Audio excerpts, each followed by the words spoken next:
बंदी छोड़ सतगुरु रामपाल जी परमेश्वर जी की जय हो। परम पिता परमात्मा सारी सृष्टि के रचनहार कुल मालिक असंख्य ब्रह्मांडों के स्वामी जगत गुरु तीनों लोकों में प्रवेश करके सबका भरण पोषण करने वाले राजाधीराज आत्माधार नाथों के नाथ देवों के देव महादेव सर्वेश्वर महेश्वर मृत्युंजय अजरो अमर आदि अनादि सनातनी प्रभु जगत पिता जगदीश्वर श्री श्री 1008 की उपाधि के वास्तविक अधिकारी अकाल मूर्त शब्द स्वरूपी राम वासुदेव सर्वगतम परम पूज्य प्रथम पूज्य परम संत परम पुरुष परम धनी परम दयालु सत्य कबीर हक्का कबीर अल्लाहु कबीर अल्लाहु अकबर बाखबर अल्लाह ताला जगत के तारणहार जगत के मुक्तिदाता जगत के जगन्नाथ हारे के सहारे हिंदुओं के राम मुसलमानों के अल्लाह सिखों के वाहिगुरु ईसाइयों के मसीह दया के सागर दयानिधि करुणा के सागर करुणानिधि स्वयंभू परिभू संकट मोचन कष्ट हरण मंगल करण दुख भंजन अविगत कबीर निर्विकार निर्विषम परमात्मा अलय अलेख सतगुरु आदि अनादि सतगुरु असली मर्यादा पुरुषोत्तम असली राम असली कृष्ण असली घनश्याम असली मुरारी राजाओं के राजा महाराजाओं के महाराजा शहंशाहों के शहंशाह सम्राटों के सम्राट भगवानों के भगवान अल्लाहों के अल्लाह प्रभुओं के प्रभु मसीहाओं के मसीह सच्चे वाहिगुरु बाबाओं के बाबा पीरों के पीर सेठों के सेठ जगत सेठ सावलसा सेठ सर्वगुण संपन्न अनंत कोटि कलाओं के स्वामी अनंत कोटि ब्रह्मांडों के नायक योगियों में महायोगी ध्यानियों में महाध्यानी सिद्धों में परम सिद्ध ज्ञानियों में तत्व ज्ञानी ब्रह्म ज्ञानी महाज्ञानी परम ज्ञानी सर्वश्रेष्ठ ज्ञानी विज्ञानी युवा कबीर समर्थ कबीर असमवात अमित ओजा सच्चे रहनुमा करीम अल्लाह सुभान अल्लाह दुनिया के अंतिम पैगंबर 8 सितंबर 1951 से गांव धनाना जिला सोनीपत हरियाणा भारतवर्ष की पावन भूमि पे प्रकट रियल कल की भगवान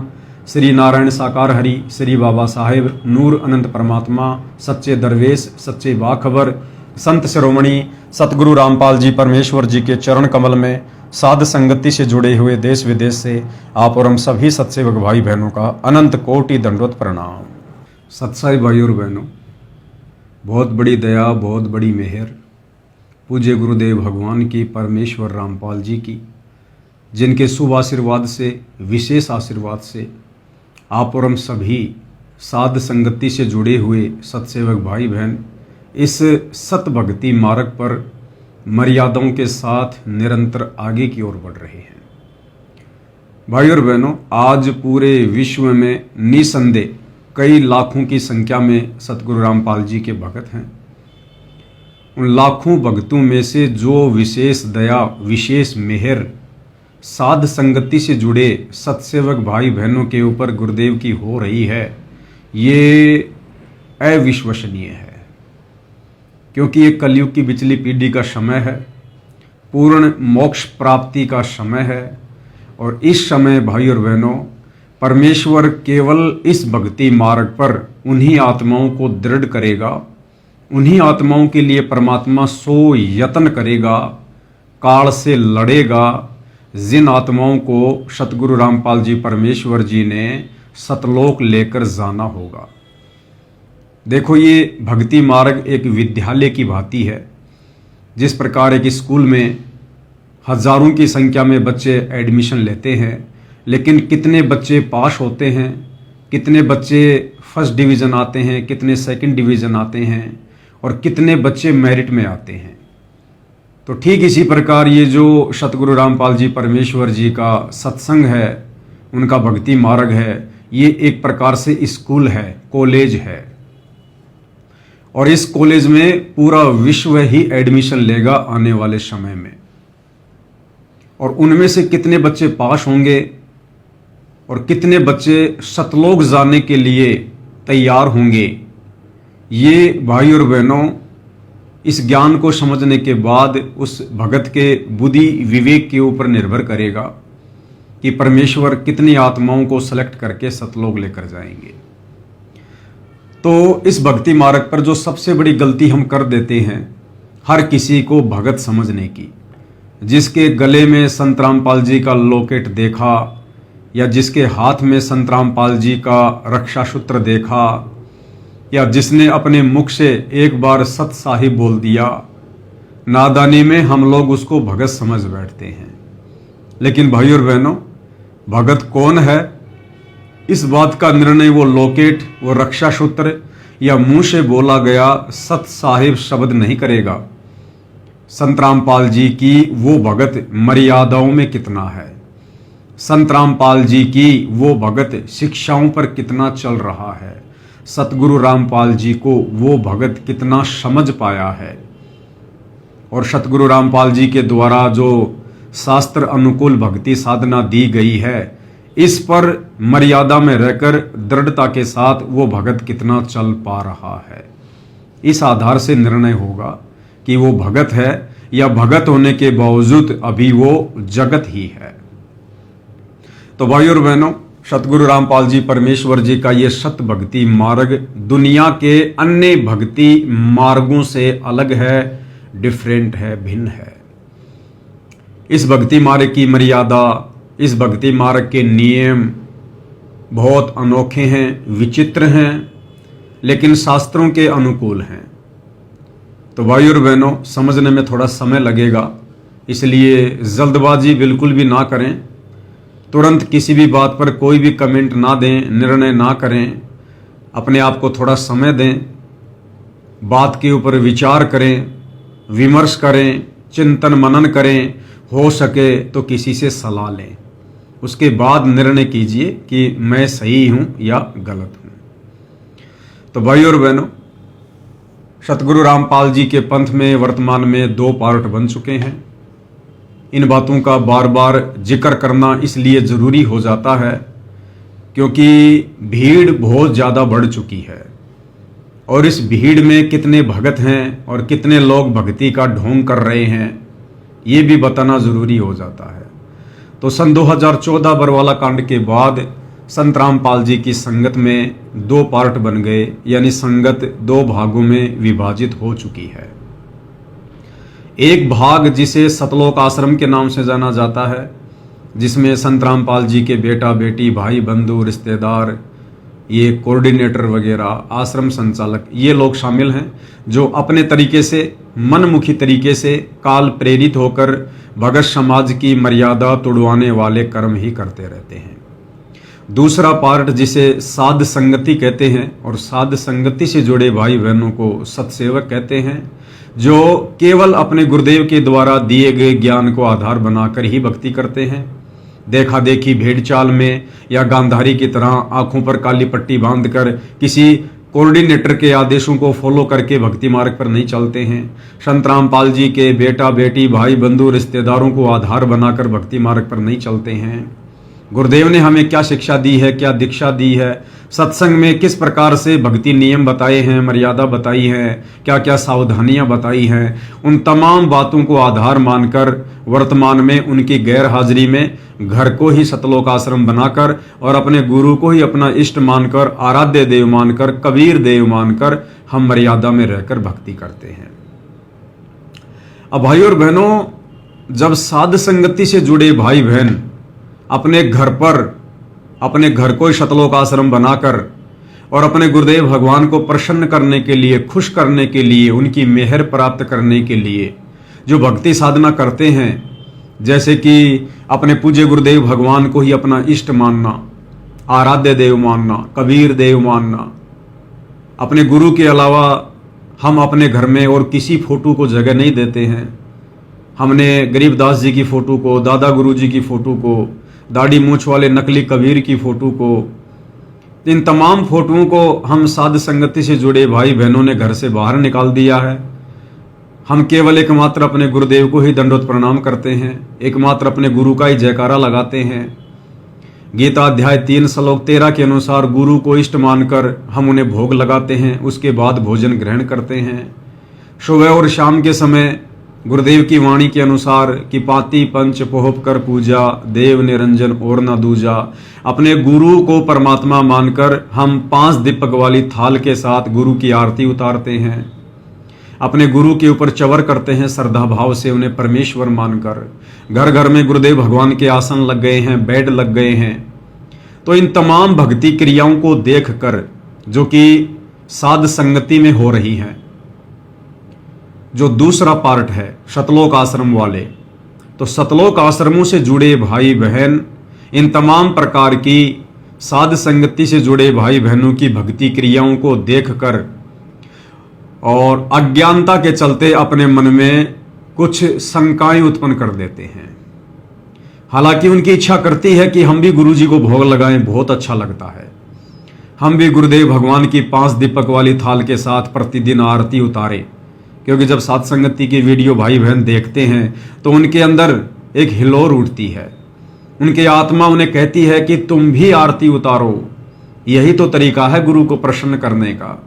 लेकिन सतलोक आश्रम से जो संत रामपाल जी के परिवार वाले हैं, कोऑर्डिनेटर हैं, नामदान संचालक हैं, उन लोगों के डर के कारण, उन लोगों के दबाव के चलते बेचारी नादान संगत इन भक्ति क्रियाओं को करने में असमर्थ हो जाती है, डर जाती है, भयभीत हो जाती है। अब ये डर लगना, भयभीत होना भाई और बहनों, ये कहीं न कहीं ज्ञान की कमी को दर्शाता है। क्योंकि बेचारी नादान संगत को डरा दिया जाता है कि भाई पवन दास गुरुद्रोही है, गुरुजी ने उसको गुरुद्रोही घोषित कर रखा है, गुरुजी ने उसको पंथ से बाहर निकाल रखा है। अगर तुम पवन दास के वीडियो देखोगे या पवन दास के अनुसार भक्ति क्रिया करोगे तो तुम्हारी मर्यादा खंड हो जाएगी, तुम्हारा नाम खंड हो जाएगा, तुम्हें आश्रम में आने नहीं दिया जाएगा, तुम्हें दूसरा नाम सतनाम नहीं दिया जाएगा, तुम्हें भी गुरुद्रोही घोषित कर दिया जाएगा, तुम्हारे नाम का एक पीला पर्चा निकाल दिया जाएगा। तो इस प्रकार से बेचारी नादान संगत को डरा दिया जाता है, धमका दिया जाता है। लेकिन उन तमाम आत्मा इस बात को स्वीकार करती है कि हाँ, हमने भी गुरुदेव की आरती उतारनी चाहिए, गुरुदेव के ऊपर चवर करना चाहिए, अपने एकमात्र गुरुदेव भगवान का ही जयकारा लगाना चाहिए, गुरुदेव के चरणों की सेवा करनी चाहिए, गुरुदेव के घर में बेड लगाने चाहिए। लेकिन वो डर के मारे चुप हो जाते हैं। और उसके बाद वो क्या करते हैं, जब हम सत्सेवक भाई बहन लाइव आते हैं तो वो नादान संगत जो सतलोक आश्रम वालों के पीछे आंखों पर काली पट्टी बांध के चल रही है, वो कमेंट्स करती है कि भाई हमने गुरुजी के सत्संग में सुना है जिसमें गुरुजी ने कहा है कि ये दास जितना बताए केवल उतना ही करो, इससे ज्यादा अपना दिमाग मत लगाओ। अगर तुम्हें ज्ञान समझ में आ गया हो या इस बात का विश्वास हो गया हो कि ये दास जो कह रहा है बिल्कुल सत्य है। पहले आपको ये छोटा सा सत्संग जो वर्तमान में हिसार जेल से सतगुरु रामपाल जी विशेष संदेशों के माध्यम से भेज रहे हैं, आपको सुना देते हैं क्या कुछ गुरुदेव कह रहे हैं, सुनिएगा। तो जो दास कहे उतना ही करो, तुम अपनी बुद्धि कति छोड़नी पड़ेगी। ज्ञान समझ में आ गया होता है, ये विश्वास हो गया, वो दास जो बोलता सारी सच्ची है। आप अपने तर्क वितर्क अपने अज्ञान के द्वारा मन में सोच सकते हो ऐसा कैसे ऐसा कैसे, ये आपकी बालक बुद्धि है, इसको त्यागना होगा। तो भाई और बहनों, सत्संग आपने सुना जिसमें पूज्य गुरुदेव भगवान सतगुरु रामपाल जी कह रहे हैं कि दास जितना कहे उतना ही करो, अपना दिमाग मत लगाओ। अगर तुम्हें ज्ञान समझ में आ गया है तो, अगर तुम्हें यह विश्वास हो गया हो कि दास जो भी कहेगा सत कहेगा, तो केवल उतना ही करो, इससे ज्यादा नहीं। अब इस सत्संग को सुनकर और सतलोक आश्रम से जुड़े भाई बहन ये मतलब निकाल लेते हैं कि भाई गुरुजी हमें ये कह रहे हैं कि बच्चों, तुम्हारा गुरु तुम्हें जितना कहे केवल उतना ही करो, इससे ज्यादा अगर कोई और भगत या मेरा परिवार या कोऑर्डिनेटर तुम्हें अलग से कोई आदेश देता है तो उन बातों को बिल्कुल मत मानो, अन्यथा तुम्हारी मर्यादा खंडित हो जाएगी, तुम्हारा नाम टूट जाएगा, तुम काल के जाल में चले जाओगे। और इस सत्संग को आधार बनाकर फिर हम साध संगति से जुड़े सत्सेवक भाई बहनों को ब्लेम करते हैं कि भाई तुम साध संगति वाले गलत कर रहे हो, तुम लोग तो वो कर रहे हो जो पवनदास कह रहा है, जैसे गुरुदेव को भोग लगाना, गुरुजी की आरती उतारना, गुरुजी के ऊपर चवर करना, एकमात्र गुरुजी को ही दंडवत प्रणाम करना, एकमात्र अपने गुरु का ही जय जयकार करना, जयकारा लगाना, ये तमाम प्रकार की क्रियाएं जो तुम कर रहे हो ना, ये तुम पवन दास के कहे अनुसार कर रहे हो। जबकि गुरुजी क्या कह रहे हैं कि दास जितना कहे उतना ही करो, अपना दिमाग मत लगाओ। अगर तुम्हें ज्ञान समझ में आ गया है तो, यदि तुम्हें दास के ऊपर विश्वास है तो। अब भाई और बहनों, दो बातें हैं। सतगुरु रामपाल जी साक्षात पूर्ण ब्रह्म परमेश्वर हैं और पहली बार इन्होंने इस कलयुग की बिचली पीढ़ी में अपने मूल ज्ञान का, अपने तत्व ज्ञान का, इस विशेष ज्ञान का खुलासा किया है, प्रचार किया है। आज से पहले तो हम केवल अज्ञान ही सुन रहे थे। अब ये तत्व ज्ञान जैसे ही हमारी आंखों के सामने आया तो भाई और बहनों, ये तत्व ज्ञान इतना जल्दी एकदम से समझ में नहीं आता है। इस तत्व ज्ञान को समझने के लिए मजबूत भक्ति संस्कारों की जरूरत होती है। परमात्मा कहते हैं पिछले जन्म से होत हैं पूर्ण हंस मुराद, यानी पिछले जन्मों में आपने कहां तक की भक्ति की है, कितनी आपने अपने गुरुदेव की सेवा की है, कैसे आपने मर्यादा निभाई है, कैसा आपका आचार विचार व्यवहार, आपका चरित्र रहा है, उस आधार से आपको नेक्स्ट जन्म मिलता है। और ये निर्धारित होता है कि आप अब इस भक्ति को किस स्तर पर समझ पाएंगे, कितना समझ पाएंगे। इसलिए परमात्मा कहते हैं पिछले जन्म से होत हैं पूर्ण हंस मुराद। तो सतगुरु रामपाल जी ने वर्तमान में जो अनमोल ज्ञान दिया है, तत्व ज्ञान दिया है, ये जरूरी नहीं है कि उनसे नाम उपदेश लेने वाला हर भगत उनके तत्व ज्ञान को समझ जाएगा, उनके संकेतों को समझ जाएगा, उनके इशारों को समझ जाएगा, उनकी हर एक बात को समझ जाएगा। ये जरूरी नहीं होता है भाई और बहनों।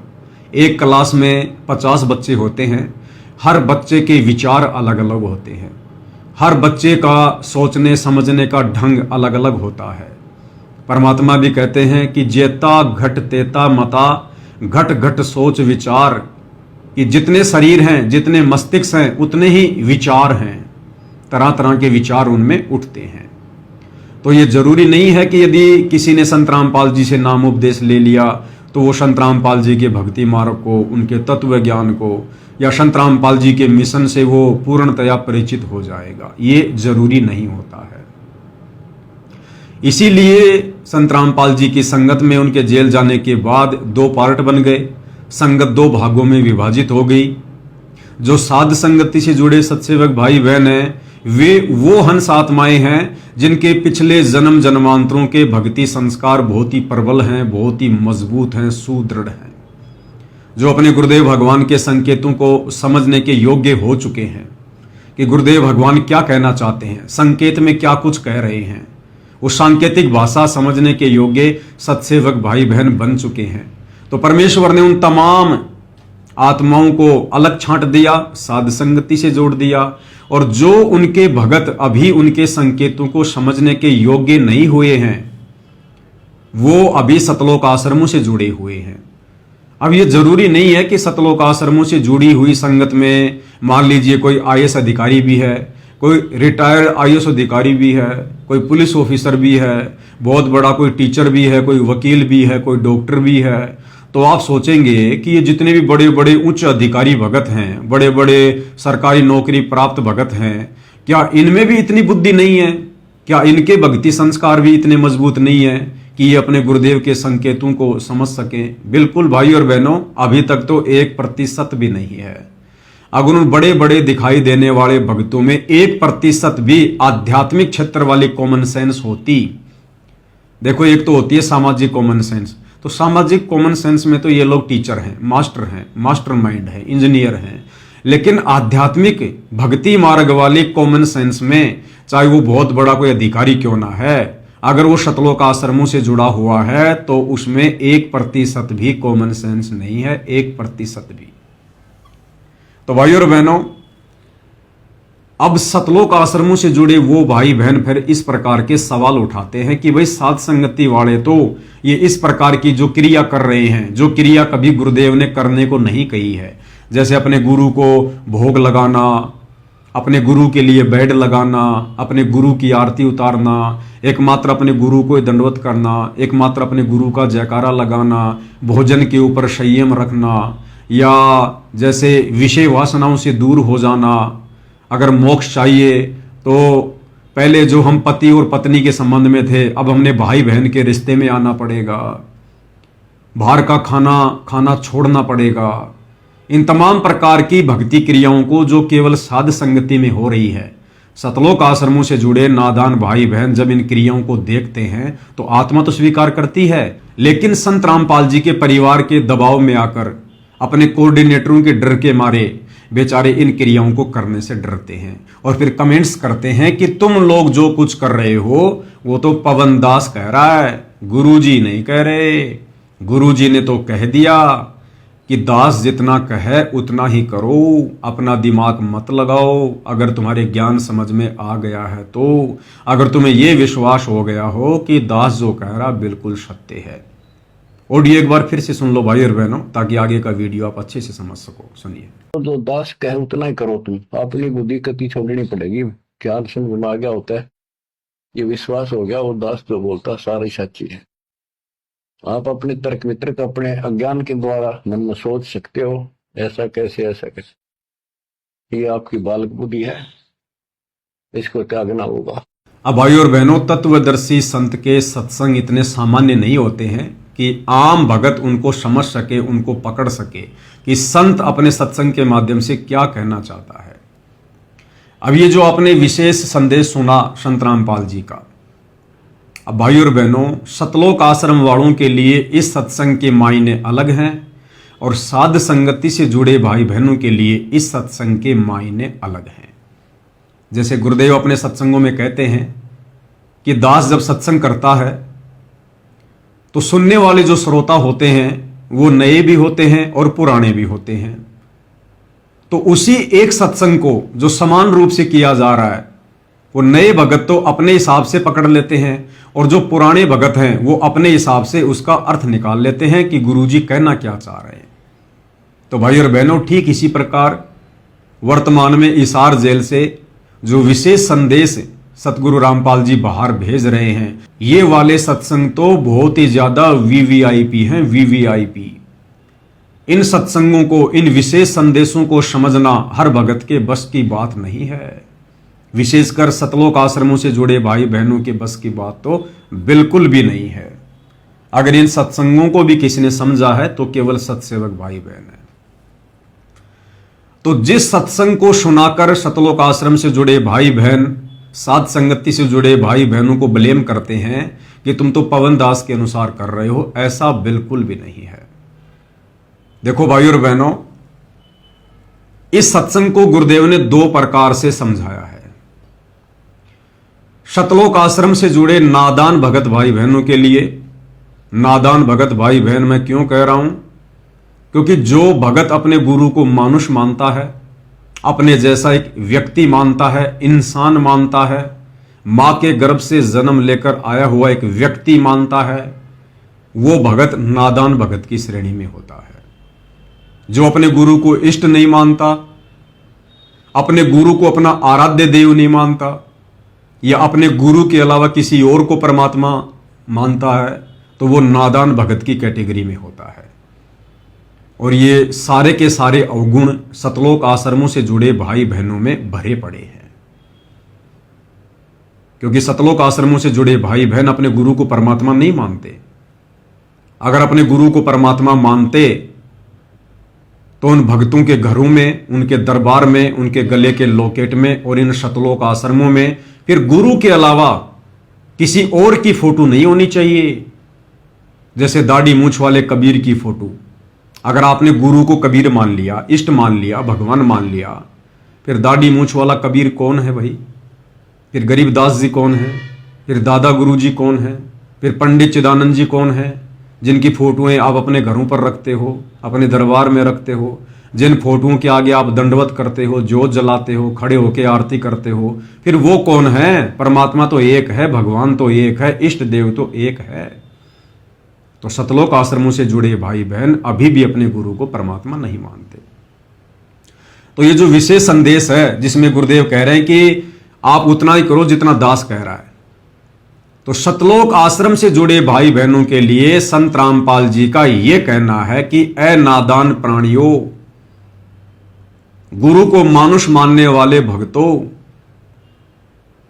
तुम केवल उतना ही करो जितना तुम्हारा गुरु कह रहा है, ये दास कह रहा है। संत रामपाल जी अपने आप को दास कहकर संबोधित कर रहे हैं कि ये दास जितना कह रहा है तुम उतना ही करो। क्यों? क्योंकि सतलोक आश्रम से जुड़े भाई बहन और संत रामपाल जी का परिवार संत रामपाल जी को दास मानता है, उन्हें भगवान नहीं मानता, उन्हें कबीर नहीं मानता, संत रामपाल जी को कबीर का दास मानता है, कबीर का भेजा हुआ अवतार मानता है, कबीर के द्वारा भेजी गई एक विशेष हंस आत्मा मानता है। इसलिए संत रामपाल जी सतलोक आश्रमों से जुड़े भाई बहनों को ये कह रहे हैं, अपने आप को दास कहते हुए, कि ये दास यानी तुम्हारा गुरु जितना कह रहा है तुम उतना ही करो।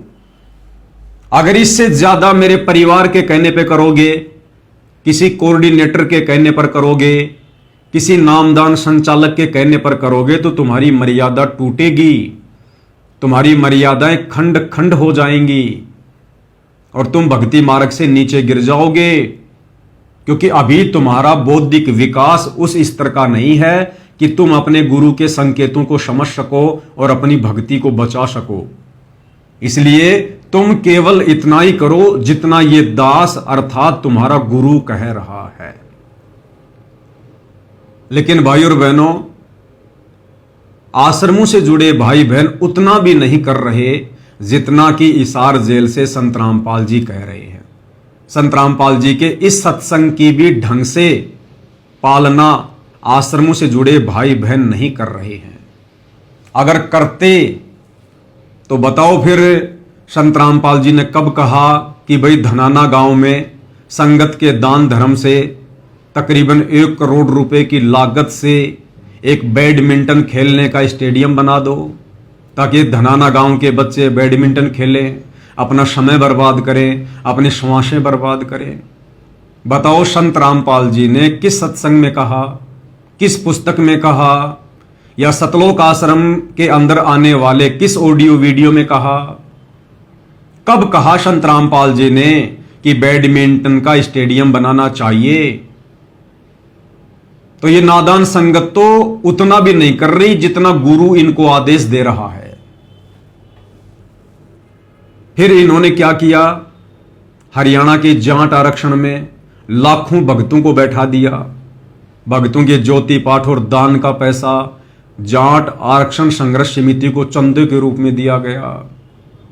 आम जाट आरक्षण में मैं अध्यक्षता रोहतक जिले का, जब इसने हमारे साथ महाराज ने साथ दिया था तो इसने मारते ही 25 लाख रुपए दिए थे उस टाइम पे। गद्दी छोड़ सदगुरु रामपाल जी भगवान जी की जय हो। जब हम दिल्ली कूच करने खातिर तैयार हुए, 19 तारीख का संदेश आ गया, भाई आ जाओ फैसला होगा। जब महाराज जी ने बहादुरगढ़ में बैंकेट हॉल में 2 हॉल में 3-3 ट्रेली गुलदाना बना दिया था। गद्दी छोड़ सदगुरु रामपाल जी भगवान जी की जय हो। भाई दिल्ली जो खाना खर्चा होगा तुमने कोई जरूरत नहीं, हम अपने दौरे कराएंगे। संत रामपाल जी ने जो आपको समर्थन दिया, इस बारे में आपकी क्या राय है? हमारा संत रामपाल जी को और उसकी संगत को बहुत बहुत धन्यवाद। और उन्होंने हमें आज 11 लाख रुपए चंदा देकर भी आंदोलन में भी मदद की। अब बताओ संत रामपाल जी ने कौन से सत्संग में कहा कि हमने किसी आरक्षण का समर्थन करना चाहिए? कौन सी पुस्तक में लिखा है कि हमने किसी के धरने पर जाकर बैठना चाहिए? या हिसार जेल से आने वाली किस ऑडियो वीडियो में कहा कि जाट आरक्षण का समर्थन मैंने किया था? बच्चों, मैंने तुम्हें कहा था कि तुम वहां जाकर बैठो। तो सतलोक आश्रमों से जुड़े भाई बहन तो वो भी नहीं कर रहे, उतना भी नहीं कर रहे जितना उनका गुरु उन्हें कह रहा है। राजस्थान का गैंगस्टर आनंदपाल सिंह जो पुलिस एनकाउंटर में मारा जा चुका है, राजपूत समाज उसको शहीद का दर्जा दिलवाने के लिए, उसके एनकाउंटर की सीबीआई जांच करवाने के लिए राजपूत करणी सेना के साथ मिलकर राजस्थान के अजमेर में और हरियाणा के भिवानी में बहुत बड़ी रैलियों का आयोजन किया करते थे। और उन रैलियों में सतलोक आश्रम से जुड़े संत रामपाल जी के परिवार ने, कोऑर्डिनेटरों ने नादान संगत को हजारों की संख्या में बैठा दिया। और राजस्थान के अजमेर की राजपूत करणी सेना की रैली में तो सतलोक आश्रम सोजत वालों ने 5 लाख रुपए भी चंदे के रूप में दिए। जयपुर में सरकार ने वादा किया था और उसके लिए भी मैं समर्थन पत्र लेके पहुंचा था। प्रेस कॉन्फ्रेंस में वो समर्थन पत्र हमने सौंपा था कि फर्जी एनकाउंटर की सीबीआई जांच का संत रामपाल जी के लाखों अनुयायी समर्थन करते हैं।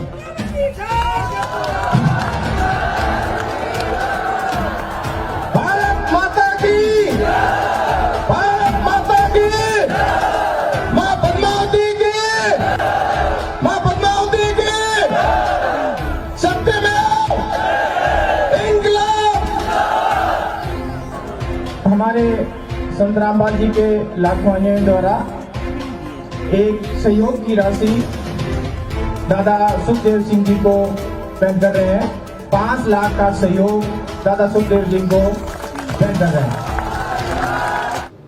तो बताओ, गुरुदेव भगवान ने गुंडों का समर्थन करने के लिए एक भगत को कब आदेश दिया? गुंडों की सीबीआई जांच के लिए 5-5 लाख रुपए चंदे के रूप में देने का कब आदेश दिया?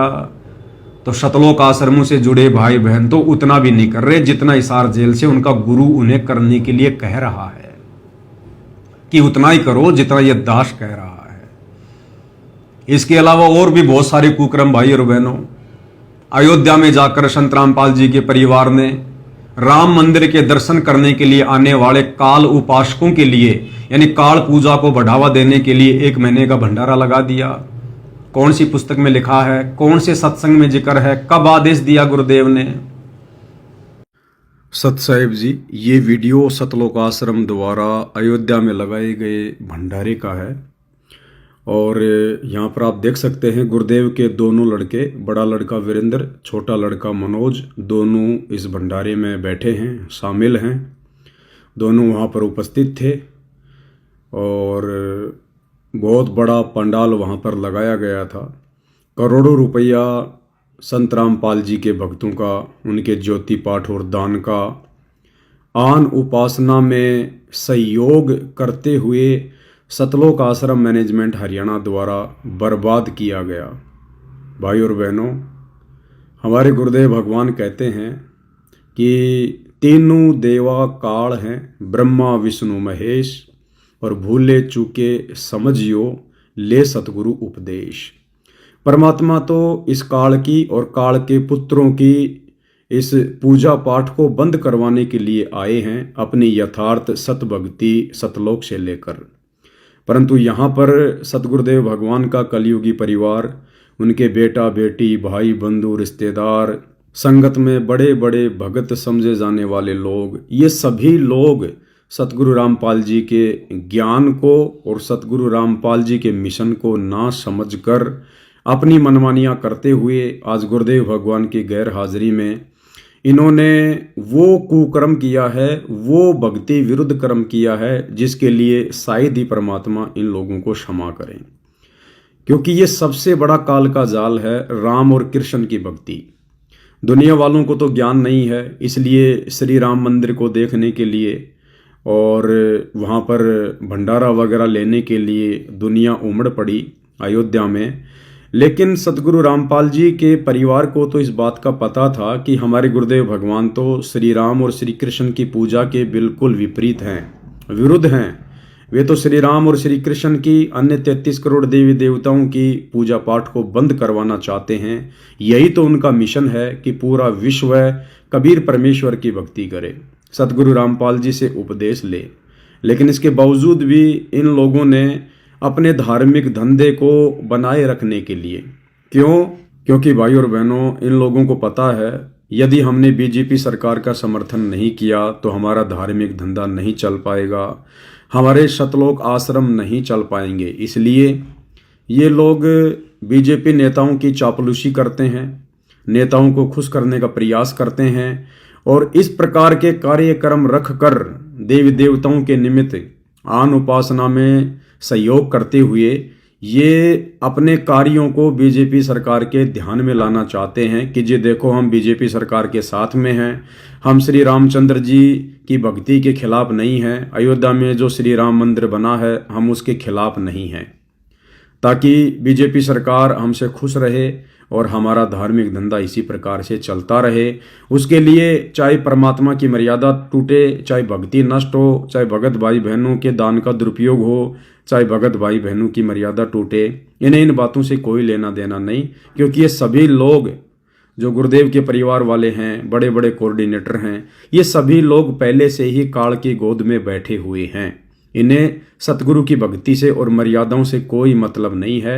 इनकी बुद्धि अभी परमेश्वर के तत्व ज्ञान को समझने योग्य नहीं हुई है। तो बाकी संगत से हमारी प्रार्थना है कि बाकी संगत तो कम से कम अपने परमात्मा के मिशन को समझे। अरे यदि हम लोग इसी प्रकार से आन उपासना में भंडारे लगा के सहयोग करते रहेंगे तो भाई भला दुनिया आन उपासना कैसे छोड़ेगी, क्यों छोड़ेगी, क्यों सतगुरु रामपाल जी की भक्ति की तरफ अग्रसर होगी। अपने खुद के भगत भाई बहनों को तो नीचे जमीन पर बैठाकर भंडारा करवाते हैं और यहाँ इन जगत वालों को कैसे टेबल कुर्सी वगैरह लगाकर, इनको बूफे लगाकर भोजन करवाया जा रहा है। ये भी इनके दोगले चरित्र को दर्शाता है। तो भाई और बहनों, ज्योति पाठ का पैसा आपका और आप ही का जूता आप ही के सिर पर मारा जा रहा है। आप ही के दान धर्म का सरेआम आपके कर्म फुड़वाने के लिए दुरुपयोग किया जा रहा है। अयोध्या में भंडारा लगाना काल के पुत्रों के निमित्त, ये मैं समझता हूँ सतगुरु रामपाल जी परमेश्वर जी के सर में इन लोगों ने जूते मारे हैं। अब आप कितने लोग अपने गुरुदेव भगवान के सर में जूते मारने के पक्ष में हैं, अब ये आप देखिएगा, अपने बुद्धि विवेक से देखिएगा। आगे आप लोगों ने क्या करना है आप स्वयं निर्णय लें। आपको भक्ति करनी है या भक्ति के नाम पे ड्रामेबाजी करनी है और अपने दान धर्म का दुरुपयोग करवाकर आपको अपने कर्म फुड़वाने हैं, या फिर जब तक गुरुदेव भगवान हिसार जेल से नहीं आते हैं तब तक घर बैठकर अपनी भक्ति करें, ज्ञान को आधार बनाएं, गुरु को भगवान माने, साथ संगति की वीडियो देखते रहें। अन्यथा जैसा बीज बोओगे समय आने पर वैसा ही परिणाम मिलेगा। सत साहिब। सोनीपत के गोहाना में जाटों की धर्मशाला का 5वां फ्लोर बनाने के लिए संत रामपाल जी के परिवार ने 1 करोड़ रुपया दान कर दिया। कौन से सत्संग में आदेश दिया गुरु जी ने, कौन सा भक्ति विधान में लिखा हुआ है? क्या यह कदम नई उम्मीद और समर्पण का परिचायक है? इस दान से महासभा को जाट भवन के निर्माण में महत्वपूर्ण मदद मिलेगी। बहुत बढ़िया जी काम हो रहा है। ये बहुत सच्ची पूछो तो हमने जिस दिन नींव टकी उसी दिन हमारी सोच बदल गई थी, हम भी कुछ सहयोग कराएंगे जी। तो हमारी एक कमेटी बनी हुई है जी वहाँ आश्रम के अंदर जी। तो हमने गुरु जी से प्रार्थना करी, हम कोई भी काम करते हैं तो गुरु जी से प्रार्थना करके करते हैं। ठीक है। गुरु जी ने आदेश दिया भी जो तारा मन में वो कर दो। गुरु जी ने आदेश दिया भी जो तारा मन में वो कर दो। गुरु जी ने आदेश दिया भी जो तारा मन में वो कर दो। गुरु जी ने आदेश दिया भी जो तारा मन में वो कर दो। तो क्या मन में आई है आप ही बताइए। बिला एक बिल्डिंग बनाया उनकी, अच्छा फ्लोर 1 बना दो जी। और ऐसी मटेरियल डालते हैं जी हम जी। आप कभी आश्रम में आगे देखिए धनाना धाम में, अच्छा तो बहुत ही मजबूत है, हर चीज 1 नंबर की। अच्छा। 2 नंबर की चीज हमारे पास नहीं मिलेगी, खाने में भी नहीं मिलेगी। तो ये तो मटेरियल है जी, मटेरियल है। तो हमारी एक सोच है आगामी ऊपरली बिल्डिंग को हमारे गुरु जी के आदेश से हम इसको बनवाने के लिए आए। तो जाट महासभा जो काम कर रही है उससे प्रभावित होके आप ये बात कह रहे हैं ना? बिल्कुल प्रभावित होके। अन्नपूर्णा जैसी मुहिम जिसमें कई करोड़ों के मोटर और पाइप दे दिए गए, ये फ्री में देना संत रामपाल जी ने कौन से सत्संग में कहा है? कई जगत वालों के 15-15 लाख में 10-10 लाख में मकान बना दिए गए। संत रामपाल जी ने कौन से सत्संग में कहा है कि आपने इस प्रकार से लोगों के मकान बनाने हैं? संत रामपाल जी तो भिखारी को भी 1 नया रुपया देने से मना करते हैं, भिखारी को भी मकान बनाकर देने से मना करते हैं, भिखारी को भी जा जाकर भोजन खिलाने से मना करते हैं। अगर आप परोपकार करना चाहते हैं, आपके दिल में दया है प्राणियों के प्रति, तो मानव शरीरधारी प्राणी को मनुष्य जीवन प्राप्त करवा दे। बुरा वो भी नहीं है जैसे एक पक्षी है, अपने घर पर दाने डाल दो, कुत्ता आता है रोटी डाल दो, अपने ही घर पर डालो, कहीं विशेष स्थानों पर मत भटको, ये व्यर्थ है।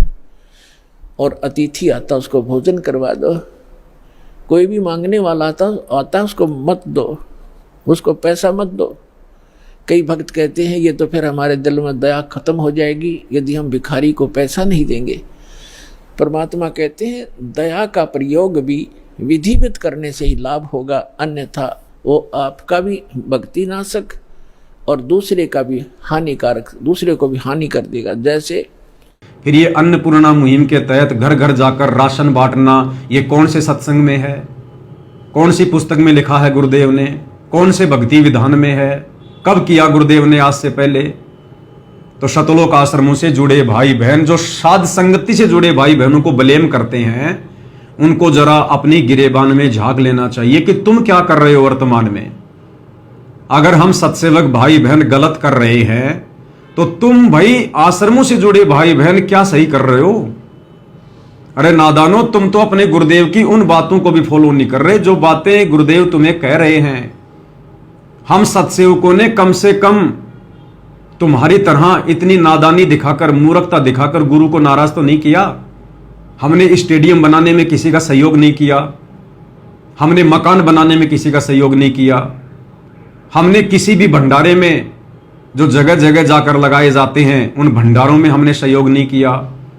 2019 में आश्रम वालों ने कांग्रेस को वोट डलवा दिए, हमने सहयोग नहीं किया। 2024 में बीजेपी को वोट डलवा दिए, हमने सहयोग नहीं किया। परशुराम की जयंती में सतलोक आश्रम वालों के द्वारा नादान भक्तों को बैठा दिया गया, हमने तो सहयोग नहीं किया। हरियाणा के मुख्यमंत्री की रैली में, भारत के प्रधानमंत्री की रैली में सतलोक आश्रम से भक्तों को बसों में बैठा बैठा कर भीड़ के रूप में भेज दिया जाता है। हम सत्सेवक भाई बहनों ने तो इस प्रकार से कोई नादानी नहीं दिखाई, कोई मूर्खता नहीं दिखाई, और फिर उल्टा हमारे को ब्लेम कर रहे हो कि तुम सत्सेवक गलत कर रहे हो, जबकि सारी भक्ति विरुद्ध क्रिया और गलत काम आप सतलोक आश्रमों से जुड़े भाई बहन संत रामपाल जी के परिवार के पिट्ठू बनकर भेड़ चाल में चलकर कर रहे हो। तो भाई अपनी गिरेबान में जरा झांक कर देखो कि आप लोग जो भक्ति क्रिया कर रहे हो, क्या ये क्रिया गुरु को प्रसन्न करने वाली है? क्या इन तमाम भक्ति विरुद्ध क्रियाओं को करने से तुम्हारा गुरु नाराज नहीं होगा? क्या तुम्हारी मर्यादा खंडित नहीं हो रही है? क्या सतलोक आश्रम मैनेजमेंट हरियाणा तुम्हें काल के जाल में नहीं फैला रहा है और कहते हैं कि तुम सत्सेवक गलत कर रहे हो? अब भाई और बहनों, बात करेंगे इसी सत्संग को लेकर कि साध संगति से जुड़े भाई बहनों के लिए गुरुदेव का यह सत्संग करने का क्या अर्थ है, क्या मायना है। सतलोक आश्रम वालों के लिए तो गुरुदेव ने कह दिया कि दास जितना कहे उतना ही करो, अपनी बुद्धि मत लगाओ। अगर तुम्हारे ज्ञान समझ में आ गया है तो, यानी तुम्हारा गुरु जितना कहे उतना ही करो। और यही सत्संग संत रामपाल जी ने अपनी विशेष आत्माओं के लिए किस संदर्भ में किया है?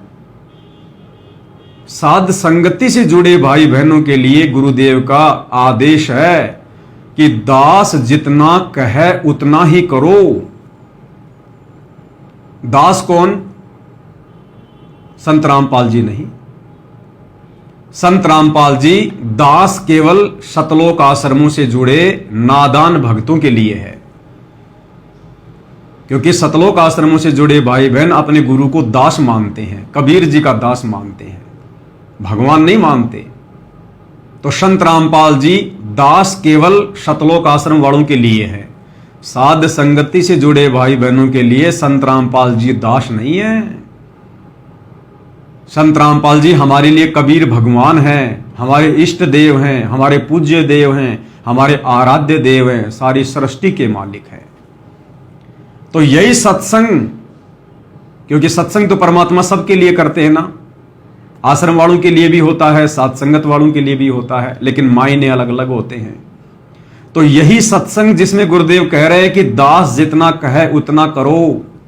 हालांकि मेरे बोलने से पहले सत्सेवक भाई बहन समझ चुके हैं कि इस सत्संग का क्या अर्थ है। इसी को कहते हैं कॉमन सेंस।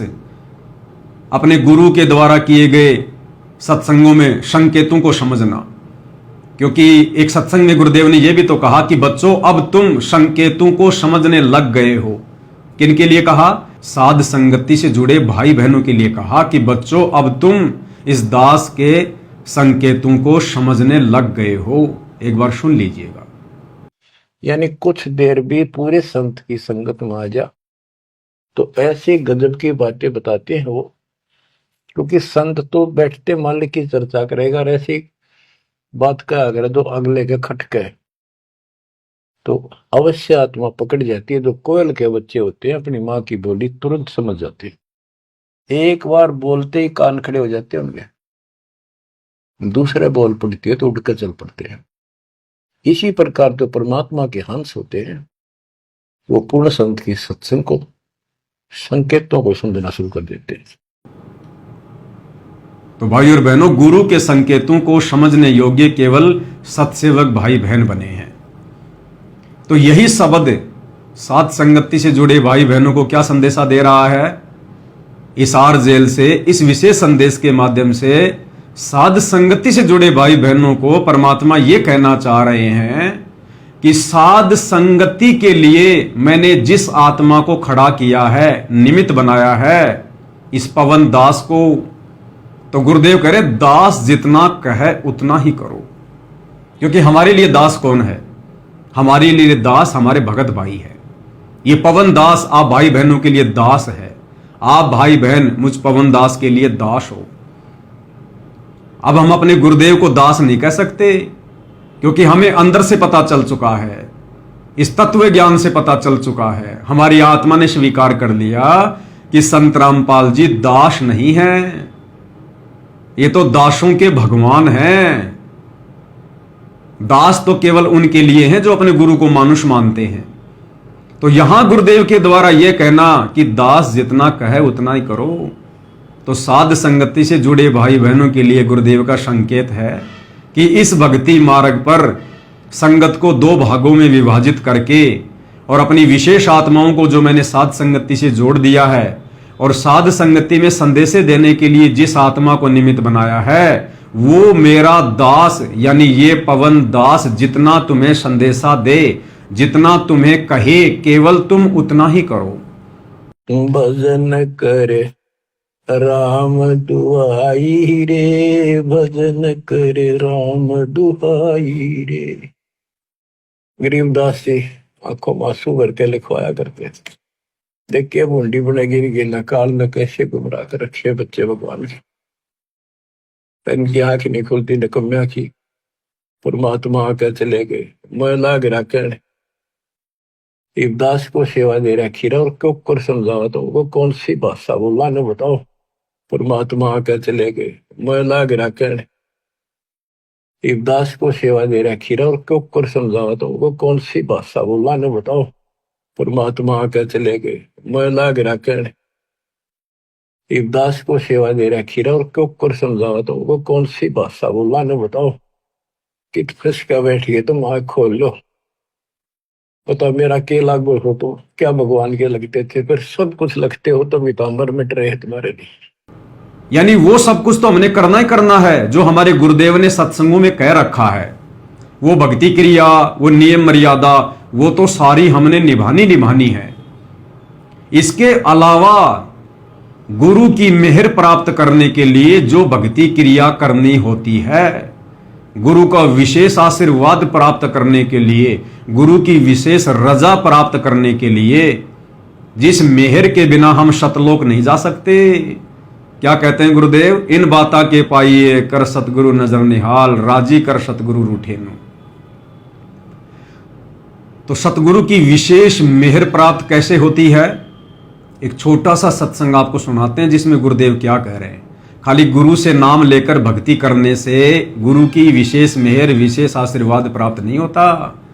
विशेष मेहर प्राप्त करने के लिए क्या करना पड़ेगा, ये छोटा सा सत्संग आपको बताएगा, सुनिए।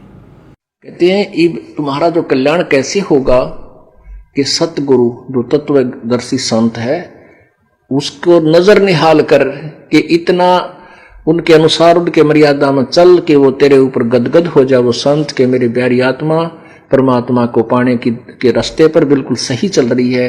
तो अंदर से जो एक हिलोर आती है संत के अंदर से, जिस भक्त की, जिस बहन भाई की क्रियाओं से जो प्रसन्न हो जाता है कि सही मर्यादा में चला, तो वो जो एक रजा आती है उसके बाद फिर एक उसके प्रति एक कसक जाती है कि बहुत अच्छी, और परमात्मा अपने बच्चे पर मेहर रखना, ऐसे ही चले। तो वो एक आशीर्वाद आपको एक्स्ट्रा मिलता है जिसको ग्रेस मार्क कहते हैं। तो यहां कहते हैं इन बातों के पाइए कर सतगुरु नजर निहाल है। मान ले तन ज्ञान भी हो गया कैसे ऐसे होता तो, और सतगुरु नजर निहाल हुआ नहीं, तुझे सार नाम और फिर सार शब्द मिला नहीं तो भी बात बिगड़ेगी। इसलिए ये कल्याण कहती है बातें कहन सुन की ना है, कर पाड़ने की है। तो भाई और बहनों, सत्संग आपने सुना कि किस प्रकार से हम गुरु को पहले प्रसन्न करें, और जब गुरु प्रसन्न हो जाएगा उसके बाद गुरु अपना विशेष आशीर्वाद उस आत्मा के प्रति छोड़ता है। एक विशेष मेहर, एक विशेष रजा सतगुरु देव से उस भगत के प्रति जाती है। उस मेहर को प्राप्त करने से, जिसको ग्रेस मार्क भी कहते हैं, उसको प्राप्त करने से भाई और बहनों हमारा स्थायी रूप से सतलोक में निवास होगा। इसलिए गुरुदेव भगवान साध संगति से जुड़ी आत्माओं को संदेशा दे रहे हैं इस सत्संग के माध्यम से कि दास जितना कहे उतना ही करो। यानी भक्ति मार्ग पर हमने वो तमाम क्रियाएं तो करनी है, वो तमाम मर्यादा तो निभानी है जो हमारे गुरुदेव ने हमें सत्संगों में बता दी हैं, समझा दी हैं। इसके अलावा साध संगति में इस पवन दास के द्वारा गुरु की मेहर प्राप्त करने के योग्य बनने के लिए, गुरु को प्रसन्न करने के लिए जो एक्स्ट्रा भक्ति क्रिया करनी है, उसके विषय में गुरुदेव कह रहे हैं कि दास जितना कहे उतना ही करो। अगर तुम्हें ज्ञान समझ में आ गया है तो, अगर ये बात तुम्हारे समझ में आ गई हो कि दास जो कहेगा सही कहेगा, अगर तुम्हें विश्वास हो गया हो कि दास जो कहेगा सही कहेगा, कि भाई तुम कितने वर्षों से साथ संगति से जुड़े हो और पवन दास तुम्हें कब से संदेश दे रहा है, कितने वीडियो बना चुका है, कितनी पुस्तकों पे वीडियो बना चुका है। क्या संगत में और कोई भगत नहीं था जो गुरुदेव के द्वारा लिखी गई पुस्तकों पर वीडियो बनाए, या गुरुदेव के सत्संगों के ऊपर 4-4 घंटे की साथ संगति करके किसी को समझाए? क्या कोई भगत नहीं था? तो सतगुरु रामपाल जी ने इस दास को साध संगति के निमित्त कर्ता के रूप में खड़ा किया, एक नौकर के रूप में, एक सेवक के रूप में खड़ा किया, और दास को माध्यम बनाकर परमात्मा ने सारी भक्ति क्रिया साध संगति से जुड़े भाई बहनों को समझवाई, गुरु की मेहर प्राप्त करने वाली। जैसे सर्वप्रथम साध संगति से शुरू हुआ कि भाई हम अपने गुरु को अपने जैसा मानुष मानना छोड़ दें। सबसे पहले साध संगति में ही सतगुरु रामपाल जी का 8 सितंबर के दिन प्रकट दिवस मनाना शुरू हुआ। उसके बाद से सतलोक आश्रम वालों ने 8 सितंबर का दिन मनाना शुरू किया, उनके जन्मदिन के रूप में, ना कि प्रकट दिवस के रूप में। तो सबसे पहले संदेशा किसके माध्यम से दिया गया? साध संगति के माध्यम से। सबसे पहले कबीर का जून के महीने में प्रकट दिवस मनाना, यह कहां से बंद हुआ? साध संगति के माध्यम से। क्योंकि जब गुरु को प्रकट हुआ, मान लिया, गुरु को परमात्मा मान लिया, फिर उस नकली कबीर दाढ़ी मूंछ वाली फोटो का प्रकट दिवस क्यों मनाएंगे? तो वो भी साध संगति के माध्यम से बंद हुआ। उसके बाद अपने गुरुदेव भगवान की आरती, यदि आप स्वस्थ हैं, समय है, तो खड़े होकर कीजिए। हम पहले उन पत्थरों के आगे भी तो खड़े होकर आरती किया करते थे श्रद्धा भाव से, और हाथ में भक्ति बोध लेकर आरती करना शुरू कीजिएगा। ये मोबाइल से आरती करना संपूर्ण विधि नहीं है। ये तो केवल विशेष परिस्थितियों में परमात्मा ने तीनों समय की आरती ऑडियो वीडियो में डाल के दी है, रोजाना करने के लिए नहीं। तो खड़े होकर और हाथ में भक्ति बोध लेकर भक्ति करना कहां से शुरू हुआ? साध संगति से शुरू हुआ। उसके बाद अपने गुरु को इष्ट मानकर, परमात्मा मानकर, गीता अध्याय 3 श्लोक नंबर 13 के अनुसार घर घर में गुरु जी को बड़ी भोग की आरती के साथ भोग लगना कहां से शुरू हुआ? साध संगति से शुरू हुआ। उसके बाद अपने गुरु को अपना इष्ट मानकर, परमात्मा मानकर, और जो संकेत गुरुदेव ने संध्या आरती की शुरुआत में छुपा रखा है कि पांति पंच पोहप कर पूजा, देव निरंजन और न दूजा, यानी अपने गुरु को अपना इष्ट मानकर और 5 दीपक वाली थाल के साथ उनकी आरती उतारनी चाहिए। यह संकेत आपको कहां से मिला? इसकी शुरुआत कहां से हुई? साध संगति से हुई। उसके बाद केवल अपने गुरुदेव को ही दंडवत प्रणाम करना, अन्य किसी को नहीं करना। अपने गुरुदेव का ही जयकारा लगाना, अन्य किसी का नहीं लगाना। इन तमाम भक्ति क्रियाओं की शुरुआत कहां से हुई? साध संगति से हुई। और वर्तमान में भक्ति मार्ग पर हम कैसे सफल हों, कैसे हमें दृढ़ता मिले, कैसे हमारे भाव बने, जो तमाम नई नई भक्ति क्रियाएं जिनसे गुरु प्रसन्न होता है, कहां से शुरू हो रही है? साध संगति से। इसलिए गुरुदेव भगवान इस विशेष संदेश में कह रहे हैं कि दास जितना कहे उतना ही करो, क्योंकि मैंने इस पवन दास को खड़ा कर रखा है। और अब ये पवन दास जिसने पिछले 10 वर्षों में तुम लोगों को कभी भटकाया नहीं, तुम लोगों से कभी झूठ नहीं बोला, तुम लोगों को कभी ठगा नहीं, तुम लोगों को कभी भ्रमित नहीं किया, केवल तुम लोगों के सामने वीडियो बना बना के मेरी पुस्तकों के ऊपर, मेरे सत्संगों के ऊपर केवल तुम्हें दृढ़ ही करने का काम किया है। इसलिए गुरुदेव कह रहे हैं कि अगर तुम्हें विश्वास हो गया हो कि दास जो कहेगा सही कहेगा, तो अब इस भक्ति मार्ग पर साध संगति से जुड़कर वैसा ही करो, उतना ही करो जितना ये दास कहे, ये पवन दास कहे। और पवन दास क्या कहेगा? जो सतगुरु रामपाल जी का आदेश होगा, जो उनके सत्संगों में होगा और जो उनके सत्य प्रेरणा होगी। इससे ज्यादा दास ने ना कुछ आपको पहले कभी कहा, ना कभी दास आपको आगे कहेगा। क्योंकि परमात्मा जिस आत्मा को खड़ा करता है, उस आत्मा के ऊपर परमात्मा अपना पूर्ण आशीर्वाद बख्श देता है। इसलिए भाई और बहनों, गुरुदेव के इस सत्संग के 2 मायने हैं, 2 आधार हैं। सतलोक आश्रम वालों के लिए दास का अर्थ है संत रामपाल जी, क्योंकि ये लोग अपने गुरु जी को दास मानते हैं, भगवान नहीं मानते हैं, कबीर जी का भेजा हुआ दास मानते हैं। और साध संगत वालों के लिए दास का अर्थ है ये पवन दास, आप सत्सेवक भाई बहनों का नौकर, आप लोगों का सेवक, जो सतगुरुदेव के आदेश से आप लोगों की सेवा में हमेशा हाजिर रहता है। अब सतलोक आश्रमों से जुड़े भाई बहन जिन भक्ति क्रियाओं को लेकर विरोध जताते हैं कि भाई तुम साध संगत वाले तो जो भक्ति क्रिया कर रहे हो ना, जैसे आरती उतारना, गुरुदेव को भोग लगाना, गुरुदेव के ऊपर चवर करना, ये मनमाना आचरण है, गुरुजी ने तो कभी नहीं बताया, तुम लोग तो पवन दास के अनुसार चल रहे हो। तो भाई और बहनों, आप और हमें तो पता चल ही गया है कि हम पवन दास के अनुसार चल रहे हैं, या पवन दास जो गुरुदेव के सत्संगों के अनुसार बताता है, भक्ति मार्ग के अनुसार बताता है, हम वो कर रहे हैं। अब भाई और बहनों, बात ऐसी भी नहीं है कि जो भक्ति क्रिया हम सत्सेवक भाई बहन कर रहे हैं, या जो ये पवन दास आप भाई बहनों को बताता है, सतलोक आश्रम से जुड़े भाई बहन भी अपनी अंतरात्मा से तो ये स्वीकार करते हैं कि पवन दास जो कह रहा बिल्कुल सही है। अगर गुरु के हृदय में जगह बनानी है, सतलोक का अधिकारी बनना है, गुरु को प्रसन्न करना है, तो ये तमाम भक्ति क्रिया करनी ही पड़ेंगी।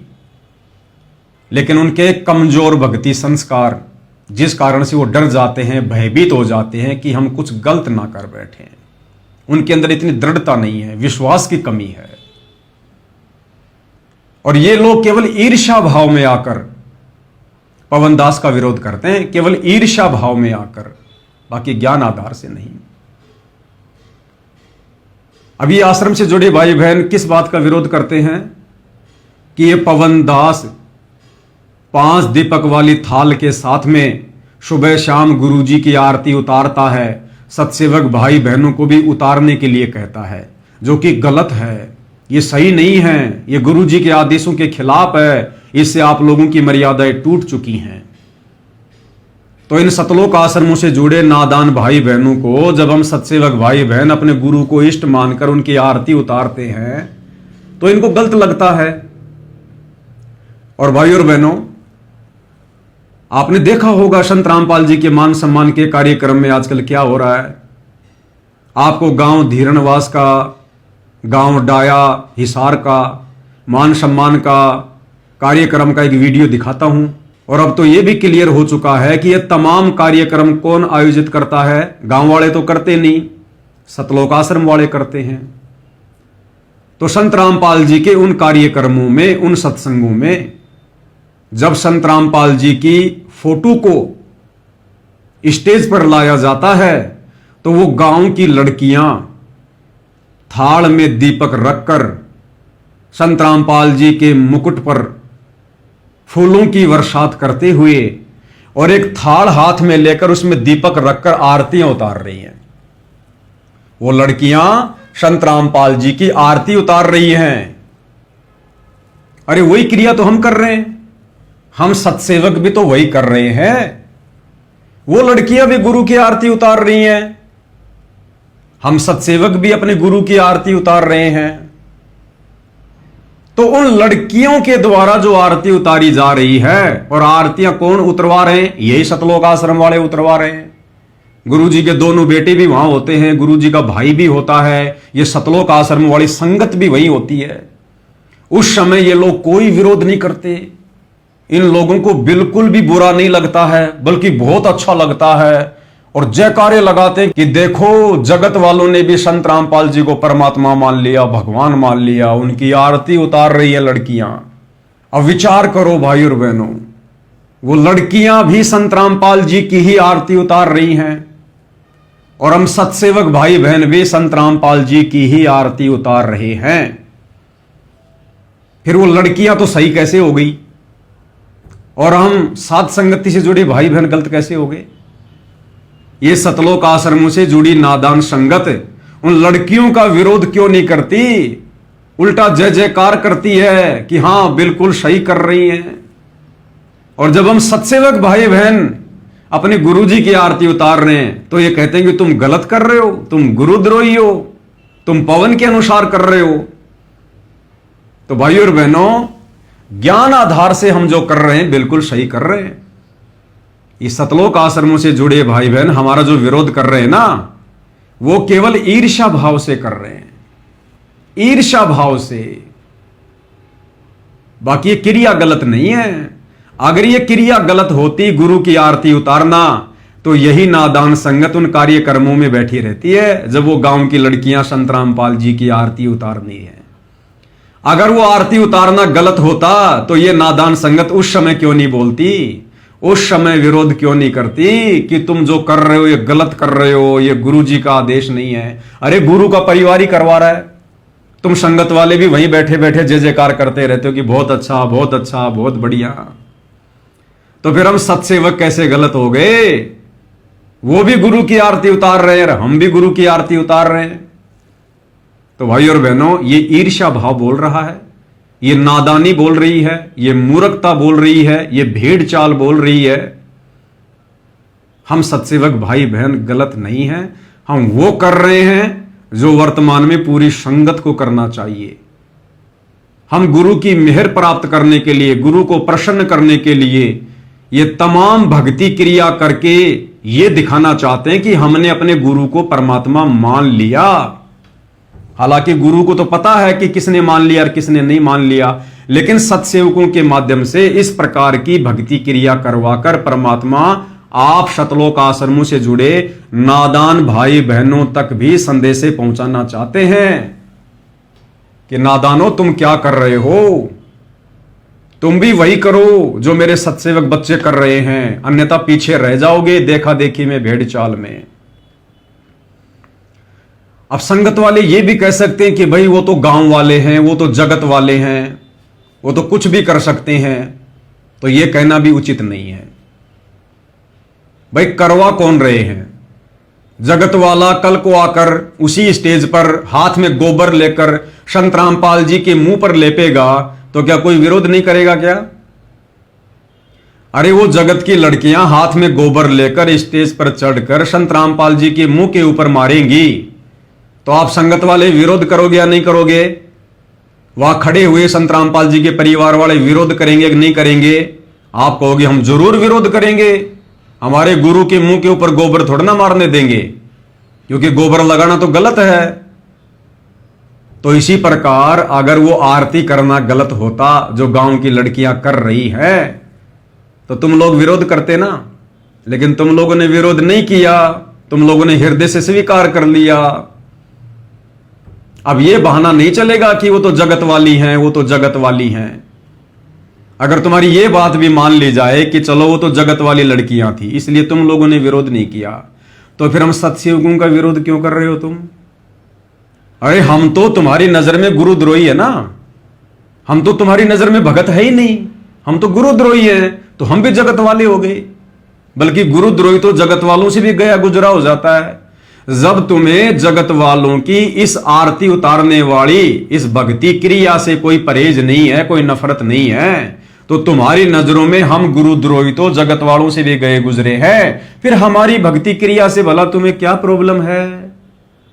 तो ये तुम्हारा ईर्ष्या भाव बोलता है, ये ज्ञान आधार नहीं बोलता है। इससे सिद्ध होता है कि तुम सतलोक आश्रम से जुड़े भाई बहन नादानी में, मूर्खता में अपने कर्म बिगाड़ते हुए हम सत्सेवक भाई बहनों से, अपने ही गुरु भाई बहनों से तुम लोग ईर्ष्या कर रहे हो, तुम्हारे को जलन है। और कहीं ये जलन इतनी ज्यादा ना फैल जाए कि फिर इसका कोई समाधान ही ना निकले। दूसरा, भाई और बहनों, जो ये कहते हैं कि भाई सात संगति वाले तो गुरु की आरती उतारना, गुरु को भोग लगाना, ये पवन दास के कहे अनुसार करते हैं, ऐसा बिल्कुल नहीं है। सात संगति से जुड़ी आत्माएं परमात्मा की विशेष आत्मा है, जिनके भक्ति संस्कार बहुत मजबूत हैं, जो किसी भी बात का निर्णय चुटकियों में कर लेते हैं ज्ञान को आधार बनाकर। यहां भेड़ चाल में भक्ति नहीं होती, देखा देखी में भक्ति नहीं होती है। हम अंध भगत हैं, लेकिन अपने गुरु जी के प्रति आप सतलोक आश्रम वालों की तरह संत रामपाल जी के परिवार के पीछे अंध भगत नहीं है। तो तुम्हारा यह कहना भी गलत है कि आरती उतारना, भोग लगाना, खड़े होके आरती करना, यह गलत है। अरे भैया, तुम सतलोक आश्रमों में जाते हो, 3-3 दिन का पाठ होता है, परमात्मा को भोग लगता है, भोग की आरती बड़ी बड़ी स्क्रीन पे चलती है, प्रोजेक्टर पे चलती है। संत रामपाल जी क्या करते हैं?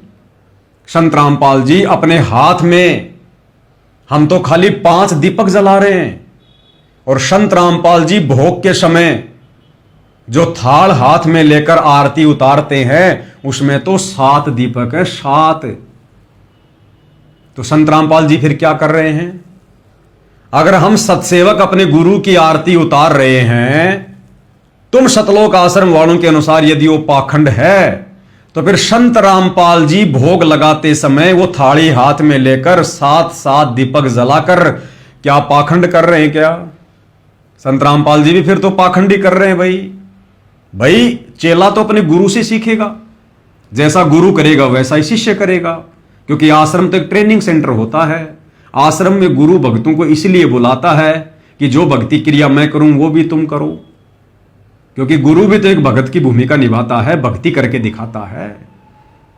अगर हम सत्सेवक भाई बहन पाखंड कर रहे हैं गुरु की आरती उतार कर, तो संत रामपाल जी भी सतलोक आश्रम में भोग के समय अपने गुरु के आगे आरती उतारकर पाखंड कर रहे हैं। भाई अगर हम सत्सेवक भाई बहन अपने गुरु को भोग लगाकर पाखंड कर रहे हैं, तो संत रामपाल जी भी भोग के समय आरती करके खड़े होके चवर करना, थाल लेके आरती घुमाना, भोग की आरती करना, फिर तो संत रामपाल जी भी पाखंडी कर रहे हैं। भाई फिर तो संत रामपाल जी से भी तुम लोग नफरत करो, संत रामपाल जी को भी छोड़ दो फिर तुम लोग, क्योंकि जो पाखंड संत रामपाल जी कर रहे हैं वो ही पाखंड हम सत्सेवक कर रहे हैं।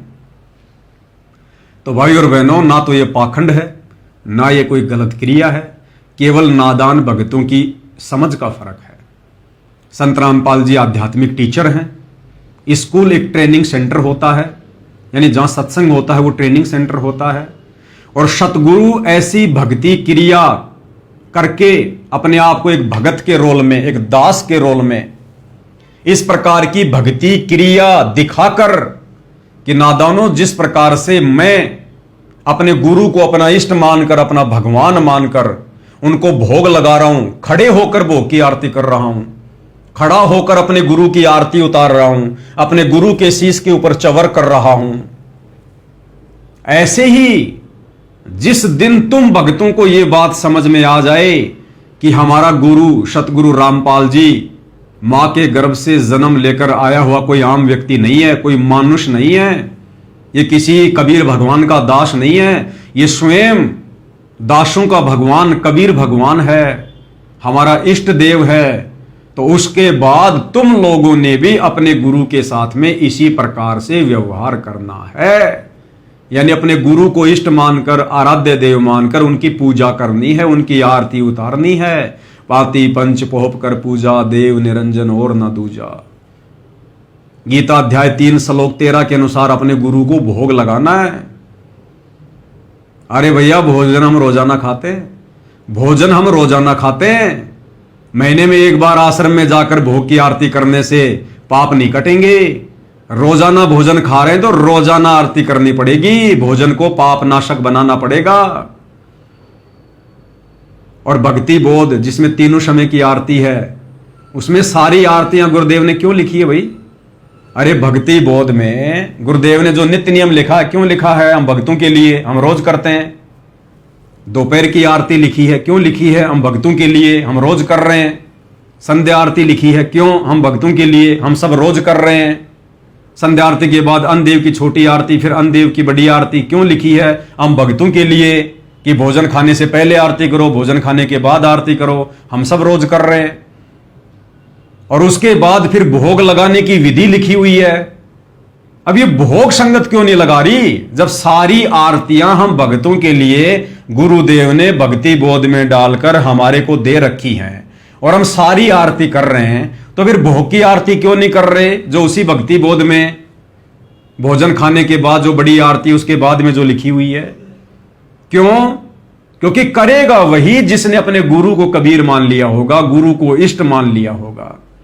और जैसा गुरु ने गुरु को भगवान मानकर हमें आश्रम में आरती करना सिखाया, चवर करना सिखाया, भोग लगाने सिखाया, तो इस प्रकार से ये सारी क्रिया अपने गुरु को इष्ट मानकर, कबीर मानकर वही करेगा जिसने वर्तमान में अपने गुरु सतगुरु रामपाल जी को अपना कबीर भगवान मान लिया होगा। अन्यथा नहीं कर पाओगे, और यदि आप करोगे तो वो भक्ति क्रिया आपकी सफल नहीं होगी। इसलिए भाइयों और बहनों, इस नादानी को छोड़ो। बड़ी मुश्किल से असंख्य जन्मों के बाद ये बिल्ली के भाग का छिक्का टूटा है। परमात्मा ने इस कलयुग की बिचली पीढ़ी में हमें मनुष्य जन्म दिया है, अपनी शरण में लिया है, और ये अनमोल भक्ति बख्शी है जो दुनिया में किसी के पास नहीं है। मोक्ष दिलाने वाली भक्ति। और इस भक्ति मार्ग पर भी यदि आप भेड़ चाल में चलोगे, गुरु के परिवार के पीछे भेड़ चाल में चलोगे, अपने कोऑर्डिनेटरों के पीछे भेड़ चाल में चलोगे, तुम कैसे भक्ति मार्ग पर सफल हो पाओगे? अरे हमने नाम दीक्षा भक्ति की शुरुआत गुरु के परिवार को देखकर नहीं की, किसी कोऑर्डिनेटर को देखकर नहीं की। हमने गुरु का ज्ञान सुनकर, ज्ञान को समझकर, गुरु से उपदेश लेकर की है। तो हमने भक्ति मार्ग पर अगर सफल होना है तो गुरु भगवान को देखकर चलना पड़ेगा, गुरु के आदेशों के अनुसार चलना पड़ेगा, जो आदेश गुरुदेव ने सत्संगों में दे दिए हैं। संत कभी किसी को अलग से ट्रेनिंग नहीं देता, अलग से आदेश नहीं देता। संत ने जो भी आदेश देना होता है सार्वजनिक तौर पर अपने सत्संगों में देता है, पुस्तकों में देता है। तो गुरुदेव ने हमें तमाम प्रकार के आदेश दे रखे हैं और हमने सत्संग रूपी आदेशों को आधार बनाकर ही भक्ति सफल करनी पड़ेगी। कल को गुरुदेव भगवान सतलोक चले जाएंगे, फिर कहां से आदेश लाओगे? क्या उस समय भी गुरु के परिवार के पीछे अंधे होके चलोगे, कोऑर्डिनेटरों के पीछे अंधे होके चलोगे? जो गुरु का परिवार, जो कोऑर्डिनेटर तुम्हें वर्तमान में ही गुरु के रहते सहते काल के मुंह में झोंक रहे हैं, तुमसे तमाम प्रकार की गंदी राजनीति करवा रहे हैं, दुनिया भर के उल्टे उल्टे भक्ति विरुद्ध कर्म करवा रहे हैं, तो गुरु के जाने के बाद वो तुम्हें कहां से सतलोक का रास्ता दिखा देंगे? अरे कैसे तुम्हें सतलोक मिल जाएगा? गुरु के सतलोक जाने के बाद तो तुम सतलोक जा ही नहीं पाओगे। हमारे पास में मौका ही सतलोक जाने का तब तक है जब तक गुरु भगवान धरती पर है। तो हमने तो इस कदर भक्ति करनी है, इस कदर गुरु को समर्पित होना है, इस कदर मर्यादाओं में रहना है, इस कदर हमने गुरु को राजी करना है। राजी कर सतगुरु रूठे नू, कि सतगुरु रामपाल जी भगवान धरती पर रहते सहते हम आत्माओं को सतलोक में भेज दे, हमारा शरीर छुड़वा दे। उसी के लिए भाई और बहनों, साध संगति से जोड़कर परमात्मा जिन जिन आत्माओं को सतलोक लेकर जाना चाहते हैं, उन आत्माओं से इस प्रकार की भक्ति क्रिया करवा रहे हैं। क्योंकि भक्ति मार्ग पर यदि आपने सफल होना है तो सबसे पहला मूल मंत्र है गुरु को ही भगवान मानना, गुरु को ही परमात्मा मानना। हृदय से, आत्मा से, ज्ञान आधार से आश्रम वालों की तरह खाली जुबान से नहीं, देखम देखा नहीं कि गुरु का तो जयकारा लगा रहे हैं, सतगुरु रामपाल जी भगवान की जय, और भगवान मानते हैं फिर जून के महीने में दाढ़ी मूछ वाले कबीर को उसका प्रगट दिवस मनाकर गले में दो दो भगवानों की फोटो डाल के रखते हो। आत्मा एक है, उसका परमात्मा भी एक ही है।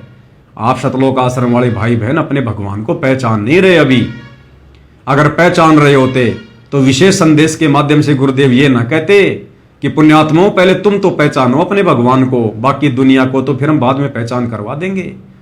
तो क्या कह रहे हैं गुरुदेव, किसको कह रहे हैं कि पहले तुम तो पहचान लो अपने भगवान को? तो सतलोक आश्रमों से जुड़े भाई बहनों को गुरुदेव कह रहे हैं कि पहले तुम तो पहचान लो अपने भगवान को, यानी कबीर कौन है। क्योंकि अभी तक नादान संगत केवल दाढ़ी मूछ वाली फोटो को कबीर मान रही है। इसलिए संत रामपाल जी कह रहे हैं कि नादानो, तुमने अपने गुरु को अभी तक कबीर नहीं माना, इसलिए पहले तुम तो मान लो, पहले तुम तो पहचान लो अपने भगवान को कि असल कबीर कौन है, संत रामपाल जी हैं या वो दाढ़ी मूछ वाली कबीर की फोटो वो कागज का टुकड़ा है। ये सत्संग भी सुन लो, एक बार सुनो। अब समझ लो मेरे बेटा बेटियों, इसने बने बढ़ाए ने खोइयो मत ना। बढ़ना बड़ा कठिन है, खोना तो आसान है।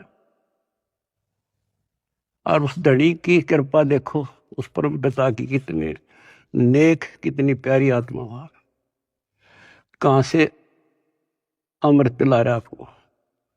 अपने भगवान ने तुम तो पहचान लो, बाकियों को पहचान हम करावांगे क्योंकि वो भी उसी के बच्चे। अपने भगवान ने तुम तो पहचान लो, बाकियों को पहचान हम करावांगे क्योंकि वो भी उसी के बच्चे। अपने भगवान ने तुम तो पहचान लो, बाकियों को पहचान हम करावांगे क्योंकि वो भी उसी के बच्चे। सब सहयोग दो, परमार्थ करो, परमार्थ में हानि कदे नहीं होती। तो सुना क्या कह रहे हैं गुरुदेव कि पहले तुम तो पहचानो अपने भगवान को। तो क्या संगत ने अभी तक अपने भगवान को नहीं पहचाना? क्या संगत को अभी तक ये नहीं पता चला कि कबीर भगवान कौन है? ये तो सारी संगत जानती है कि दाढ़ी मूछ वाला कबीर भगवान है, दाढ़ी मूछ वाला कबीर भगवान है। सबके घरों में दाढ़ी मूछ वाले कबीर की फोटो रखी है, सतलोक आश्रमों में बड़ी बड़ी फोटोएं रखी हैं। फिर कौन से कबीर भगवान के लिए कह रहे हैं वो भगवान है? फिर गुरुदेव कौन से भगवान को पहचानने के लिए कह रहे हैं? गुरुदेव कहना चाहते हैं, नादानो, ये कागज का टुकड़ा, ये दाढ़ी मूछ वाली फोटो कबीर भगवान नहीं है, तुम्हारा सतगुरु है असली कबीर भगवान। इसलिए गुरुदेव आश्रम वालों को कह रहे हैं कि पहले तुम तो पहचान लो अपने भगवान को, बाकी दुनिया को तो पहचान फिर हम करवा देंगे। तो भाई और बहनों, केवल साध संगति से जुड़े सत्सेवक भाई बहनों ने वर्तमान में जिंदा कबीर, असली कबीर, समर्थ कबीर संत रामपाल जी को पहचाना है। बाकी धरती पर किसी ने नहीं पहचाना। और जब पहचान लिया तो फिर आरती किसकी उतारेंगे? कबीर भगवान की, संत रामपाल जी की। भोग किसको लगाएंगे? कबीर भगवान को, सतगुरु रामपाल जी को। चवर किसके ऊपर करेंगे? कबीर भगवान को, सतगुरु रामपाल जी को। एकमात्र दंडवत किनको करेंगे? कबीर भगवान को, सतगुरु रामपाल जी को। एकमात्र जयकारा किसका लगाएंगे? कबीर भगवान का, सतगुरु रामपाल जी का। और घर में फिर आसन किसका लगाएंगे?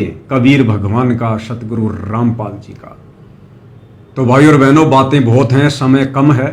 धीरे धीरे छोटे छोटे पॉइंट पर आप भाई बहनों को इसी प्रकार से वीडियो बनाकर समझाते रहेंगे, क्योंकि ये हमारी अग्नि परीक्षा का समय चल रहा है, लास्ट का समय है। और इस समय काल पूरी कोशिश करेगा आत्माओं को भ्रमित करने की, वो चाहे संगत के माध्यम से करे या किसी जगत के माध्यम से करे। तो साध संगति से जुड़े भाई बहनों के अंदर कोई भी कमजोरी शेष ना रह जाए, काल को कहीं छोटा सा भी पॉइंट ना मिल जाए भ्रमित करने के लिए। इसलिए परमात्मा ने इस कुत्ते की, आप भाई बहनों के नौकर की, आप भाई बहनों के दास की, इस तुच्छ पवन दास की ड्यूटी लगा रखी है। अगर मुझे गुरुदेव ने निमित्त बनाया है तो इसमें मेरा कोई श्रेय नहीं है, मेरा तो सौभाग्य है, इसमें मेरा कोई रोल नहीं है। जब परमात्मा 650 साल पहले और एक भैंसे राम को निमित्त बना सकते हैं वेद मंत्र बोलने के लिए, तो मैं तो फिर भी एक इंसान हूं, जिंदा जागता हूं, उनका भगत हूं। अब यदि गुरुदेव ने मुझ पवन दास को खड़ा किया है, निमित्त बनाया है, तो भाई और बहनों, इसमें मेरा कोई श्रेय नहीं है, मेरा कोई रोल नहीं है। ये तो गुरुदेव भगवान की अपनी मौज, अपनी मर्जी। जब 650 साल पहले 64 लाख भक्तों को निमित्त ना बनाकर और एक भैंसे को निमित्त बना दिया वेद मंत्र बुलवाने के लिए, तो ये तो गुरुदेव भगवान की अपनी मर्जी है। मैं तो उनकी नौकरी कर रहा हूं, आप भाई बहनों की सेवा में, आप भाई बहनों की नौकरी कर रहा हूं। मुझे इस बात का कोई घमंड नहीं है, कोई अहंकार नहीं है। और जिस दिन आ गया उस दिन भैया मेरे जैसे नौकर भगवान के पास में अरबों खरबों है, कमी नहीं है। वो तो मिट्टी के डले को उठाकर अपना काम करवा देगा, उसे भक्तों की भी जरूरत नहीं है। तो भाई और बहनों, आप और हमने केवल भक्ति मार्ग पर आगे बढ़ना है। और भक्ति मार्ग पर आगे बढ़ने वाली बातें चाहे कोई गधा बताए, चाहे कोई पवनदास गधा बताए, हमने तो अच्छी बातों को ग्रहण करना है और जो गलत बातें हैं उनको छोड़ देना है। तो भाई और बहनों, इस प्रकार से हमने भक्ति मार्ग पर निरअभिमानी होकर, निसंशय होकर आगे बढ़ना है, निसंशय होकर। तो भाई और बहनों, आज के इस वीडियो में केवल इतना ही। परमेश्वर आगे कोई सेवा देंगे, भाई बहनों की सेवा में जरूर हाजिर होंगे। तब तक सतगुरुदेव भगवान हम सबको आज्ञा दें, आशीर्वाद दें, सद्बुद्धि दें। बंदी छोड़ सतगुरु रामपाल जी परमेश्वर जी की जय हो।